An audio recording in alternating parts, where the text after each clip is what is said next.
여러분 반갑습니다. 자, 오늘도 역시 여러분들의 주식 고민 저 황미영 멘토가 속 시원하게 풀어드릴 텐데요.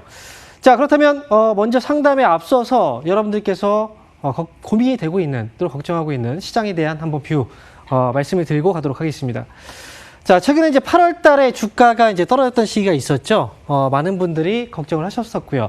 그런데 이제 드디어 그 논란에 대한 부분은 종결이 된 것 같습니다.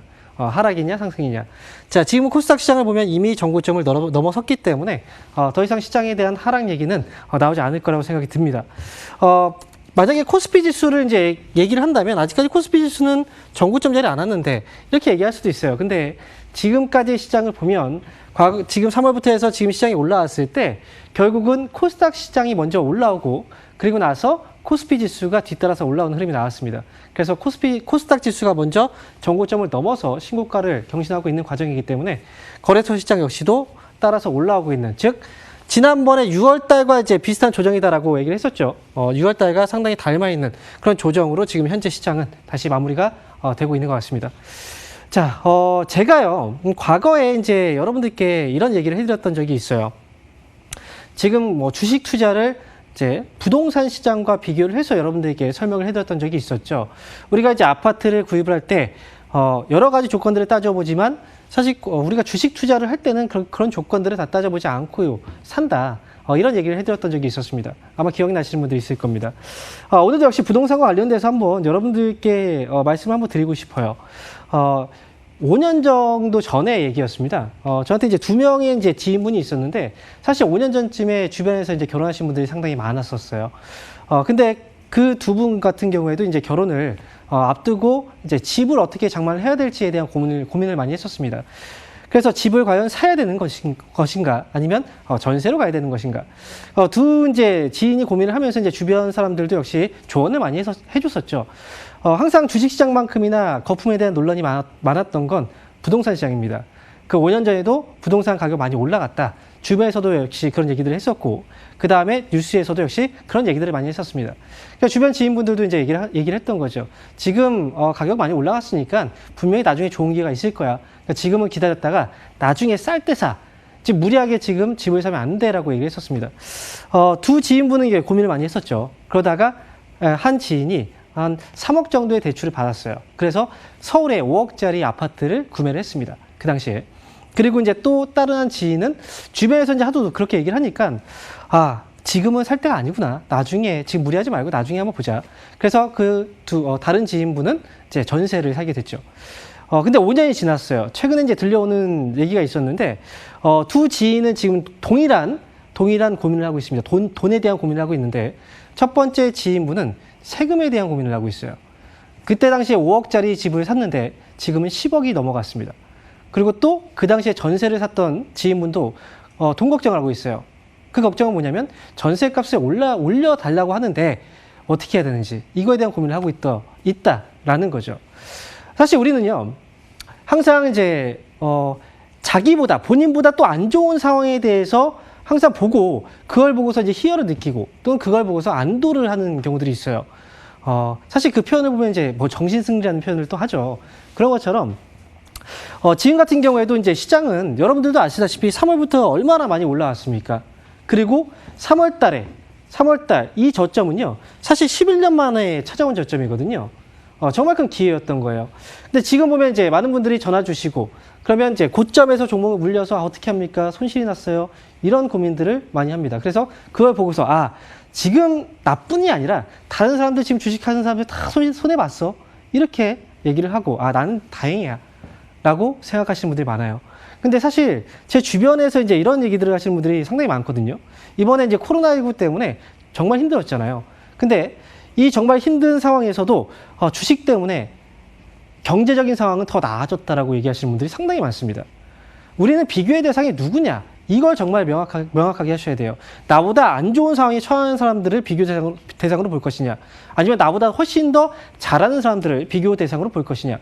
여러분들이 만약에 더 낮은 사람을 비교 대상으로 본다면 결국 여러분들은 발전을 하지 못해요. 하지만 나보다 더 높이 있는 사람들을 비교 대상으로 한다면 여러분들 그만큼 더 따라가기 위해서 더 열심히 할 거고 그만큼 발전이 있을 겁니다. 지금 시장은 누가 뭐라고 해도 이 상승장은 과거의 상승장 정말 못지않은 그리고 그 이상의 어떤 상승이 나왔고요. 그리고 종목들 역시도 정말 많이 상승이 나왔습니다. 그만큼 돈을 버신 분들도 굉장히 많죠. 특히나 개인 투자자분들도 엄청난 수익을 내신 분들도 정말 많습니다. 이런 시장, 그리고 지금 이번 장도 역시 조정이었다. 부담이 되죠. 아파트도 마찬가지죠. 그런데 시장은요, 우리가 길게 한번 보실 필요가 있어요. 항상 거품에 대한 논란이 있지만 주가는 어떻게 되고 있습니까? 과거부터 지금까지 계속 떨어지고 있습니까? 아니면 계속 올라가고 있습니까? 계속 올라가고 있어요. 이 가치는 계속 올라가고 있다는 거죠. 부동산도 마찬가지고요. 왜 부동산 투자는 그렇게 과감하게 또 하면서 이 주식의 투자는 또 올라가면 왜 이렇게 걱정을 할까? 그건 딱 한 가지예요. 그 한 가지는 뭐냐면 여러분들이 보고 있는 종목이 너무나 높이 있기 때문에 그래요. 제가 사실 지난주도 그렇고 그 전주도 그렇고 2주 동안 계속 여러분들에게 강조드렸던 거, 당부드렸던 내용이 있습니다. 시장은 그동안 많이 올라갔던 이게 언택트 관련주라든지 아니면 코로나19 치료제 관련주들, 이런 테마주들, 이런 종목들은 상당히 많이 올라가 있죠. 근데 시장이 지금 상승 중입니다. 그렇다고 한다면 이 종목들로 계속 시장을 끌어올릴 수 없어요. 그래서 분명히 포트폴리오는 리밸런싱이 된다, 조정이 된다. 많이 올라간 종목들은 팔게 되고 그 다음에 이제는 그 수급들이 가치주죠. 밑에 떨어져 있는 싼 가치주 쪽으로 이동하게 될 것이다. 이렇게 말씀을 드렸던 거 기억하실 겁니다. 이거 아침 시황방송에서 계속 강조를 해드렸었죠. 그래서 올라간 종목들 절대 쳐다보지 말고 밑에서 종목들을 이제 모아갈 시기다라고 얘기를 계속 해드렸습니다. 자, 그리고 나서 어떻게 했습니까? 미국에서 변화가 나왔죠.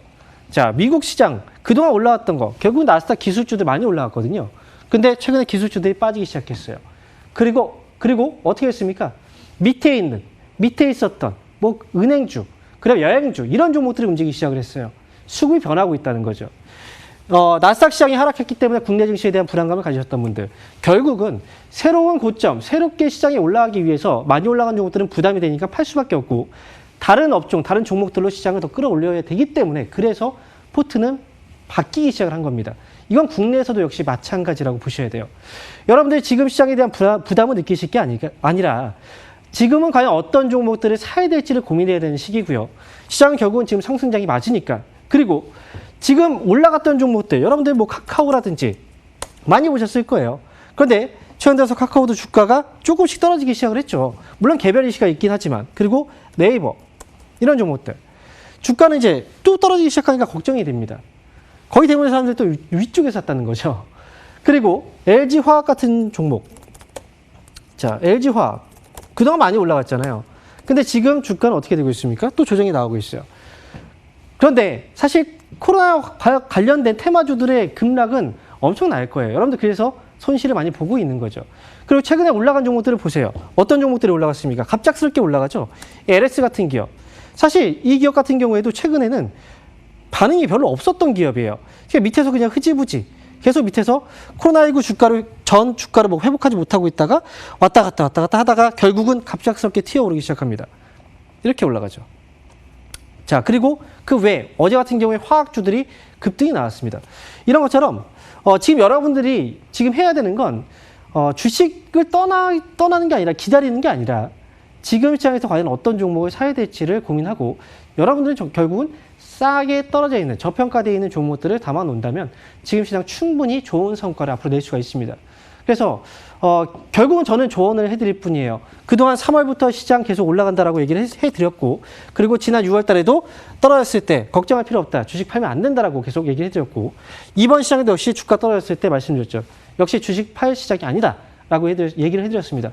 저는 조언을 해드릴 뿐이고 결국은 선택은 여러분들이 하는 겁니다. 그래서 여러분들도 역시 그 선택이 분명히 어려울 겁니다. 여러 가지 말이 많기 때문에 특히나 뭐 하락에 대한 급락에 대한 어떤 우려감도 계속 있기 때문에 하지만 지금까지 저를 또 믿고 오셨다면 제 조언을 좀 잘 따라서 이번에도 좋은 결과를 만들어 보셨으면 하는 바람입니다. 자, 이렇게 해서 시황에 대한 부분들 뭐 충분히 더 상승률이 있다라고 말씀을 드리면서 오늘 또 주식 상담 이어가 보도록 하겠습니다.